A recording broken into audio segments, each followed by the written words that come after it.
حضور کے ذکر کی مجلسیں منعقد کرو، محافل میلاد کا انعقاد کرو، کھانا کھانے بیٹھو، کم از کم پیر کے دن کھانا کھانے سے قبل درود کی مجلس سجا لو اور آقا کریم پر درود پڑھو اور اس کے بعد کھانا کھلاؤ۔ بچوں کے دل میں صاحب درود سے پیار پیدا ہو جائے گا۔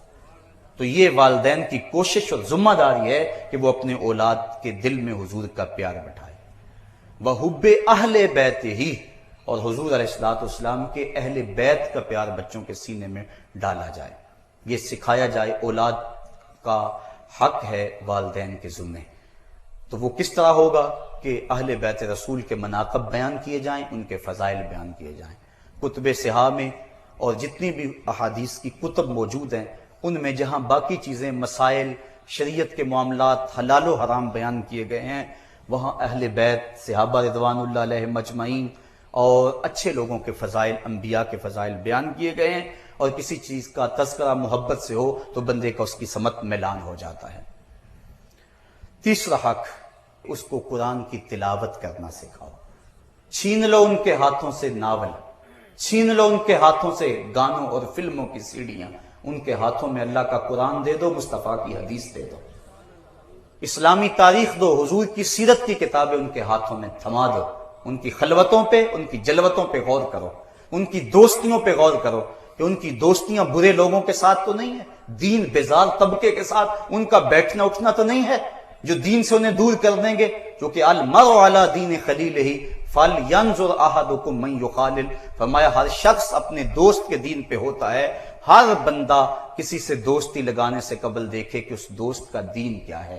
تو اپنے بچوں کی دوستیوں پہ نظر رکھو اور اچھے لوگوں کی صحبت میں بٹھاؤ، بالخصوص جو باعمل علماء ہیں، اگر ان کی صحبت مل جائے تو وہ کبریت احمر یعنی سرخ گندک کی طرح ہے، ان کی صحبت میں تمہاری اولاد بیٹھے گی تو دین کا رنگ چڑھے گا اور وہ اللہ اور اس کے رسول کے مطیع اور فرما بردار ہوں گے، تمہارے بھی فرما بردار ہوں گے۔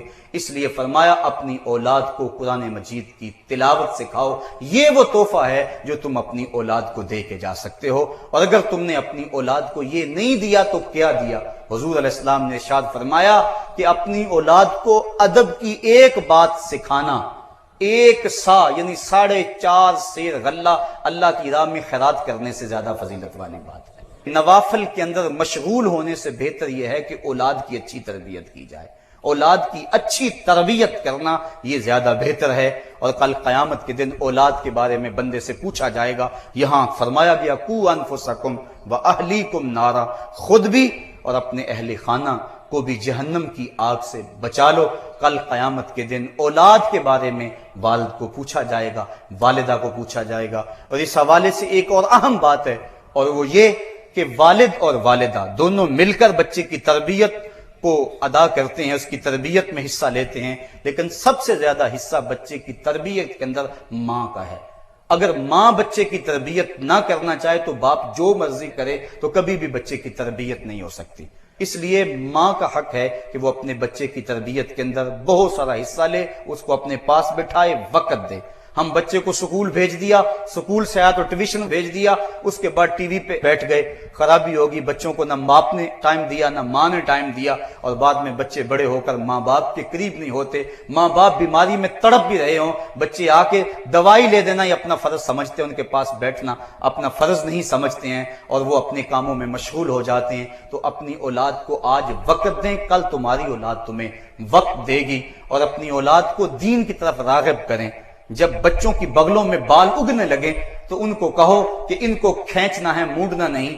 عموماً اس وقت پتہ چلتا ہے جب بندہ موڑ چکا ہو، جبکہ حدیث کے اندر نتف الابط کے لفظ ہیں کہ بال کھینچنا جو ہے وہ مسنون ہے، اور کھینچنے سے چند بار کھینچنے سے یہ بال ویسے ہی جو ہے وہ ختم ہو جاتے ہیں۔ تو ان کو ترغیب دیں۔ جب بچے کی داڑھی کا خط آنے لگے تو اسے ترغیب دیں کہ یہ اللہ کے رسول کی سنت ہے، اس کا قتل نہیں کرنا۔ وہ بدقسمت مائیں ہیں جو بیٹوں کو کہتے ہیں کہ بیٹا ابھی تیری عمر داڑھی کی نہیں ہے، اگر داڑھی کی عمر نہیں ہے تو آئی کیسے ہے؟ بلکہ بیٹے کو ترغیب دے، اس کو سنت امامہ سجانے کا کہے، اس کی پیشانی چوم کر جو ہے کہے کہ بیٹا تیرا یہ حلیہ مجھے بھی پسند ہے، اللہ اور اس کے رسول کو بھی پسند ہے۔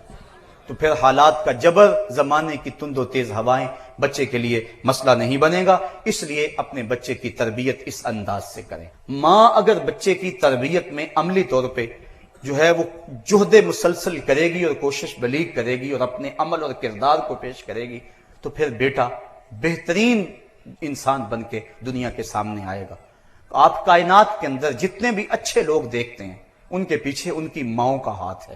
اگر کربلا کے تپتے ہوئے ریگزار میں 22,000 کے لشکر جرار کے سامنے حسین ابن علی ڈٹا ہوا ہے تو یہ فاطمہ بنت محمد کے دودھ کی تاثیر ہے۔ مائی راستی ماں ہو تو بیٹا فرید الدین گنج شکر ہوتا ہے، مائی ام الخیر ہو تو بیٹا غوث